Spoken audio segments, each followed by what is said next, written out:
Dalam nama Bapa dan Putra dan Roh Kudus. Amin. Bapak, Ibu, Saudara-saudari terkasih, salam jumpa kembali pada Hari Raya Tubuh dan Darah Kristus berdasarkan Injil Yohanes bab 6 ayat 51 sampai 59. Barang siapa makan tubuhku dan minum darahku akan memperoleh kehidupan yang kekal.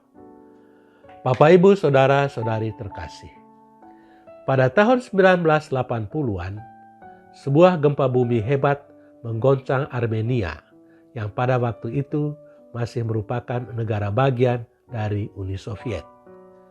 Akibat gempa bumi yang hebat itu, ribuan orang meninggal dunia dan ratusan ribu lainnya kehilangan tempat tinggal.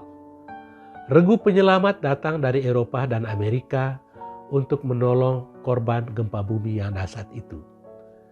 Salah satu berita yang menarik dunia pada waktu itu adalah setelah melakukan pencarian selama 2 minggu terhadap korban-korban gempa bumi, ternyata masih ada yang bisa diselamatkan. Regu penolong menemukan seorang bayi yang selamat.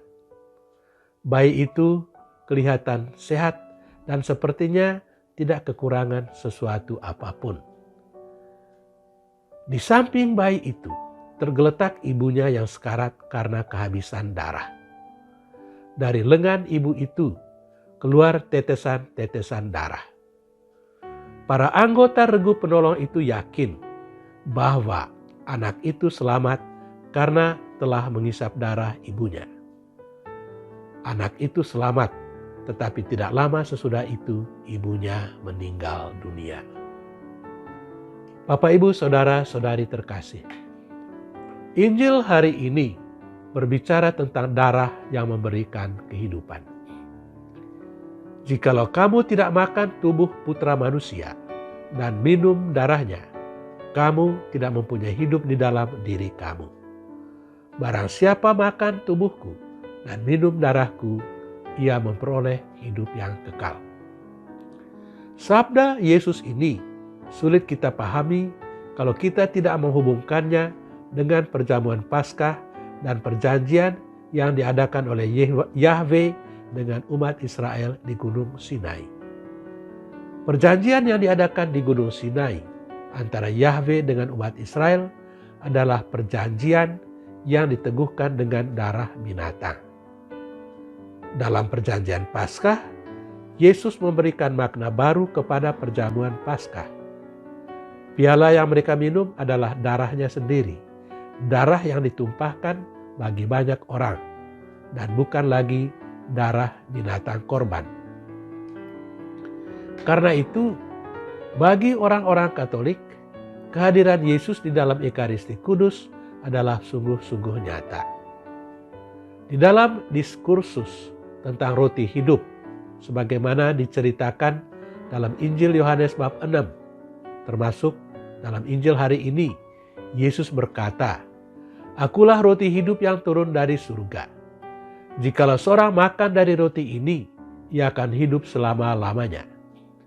Dan roti yang kuberikan adalah dagingku yang akan kuberikan untuk hidup dunia."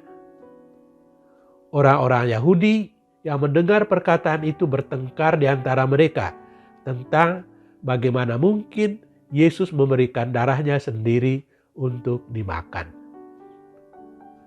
Di akhir pertemuan itu, banyak orang Yahudi yang meninggalkan Yesus karena perkataannya terlalu keras dan tidak bisa diterima.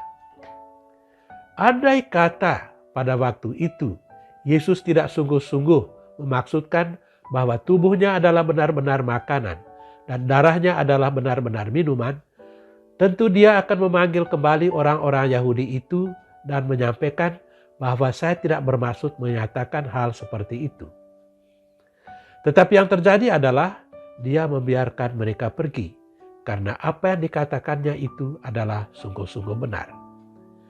Dia bahkan menantang murid-muridnya, "Apakah kamu tidak mau pergi juga?" Petrus menjawab, "Tuhan, kepada siapakah kami akan pergi? Engkaulah sabda kehidupan." Melalui peristiwa tersebut, Yesus sungguh-sungguh memaksudkan bahwa Dia adalah roti hidup yang turun dari atas surga dan kini hadir di dalam Ekaristi Kudus. Bapak, Ibu, Saudara-saudari terkasih, di dalam Ekaristi Kudus, kita menghadirkan kembali korban Kristus yang menumpahkan darahnya di kayu salib, supaya kita memperoleh kembali kehidupan yang telah binasa akibat dosa. Dengan iman seperti itu, hendaknya kita semakin sering menyambut tubuh dan darah Kristus yang menjadi bekal dalam perjalanan menuju rumah Bapa dan menjadi jaminan bagi kita untuk bisa memperoleh kehidupan kekal. Tuhan memberkati kita. Amin.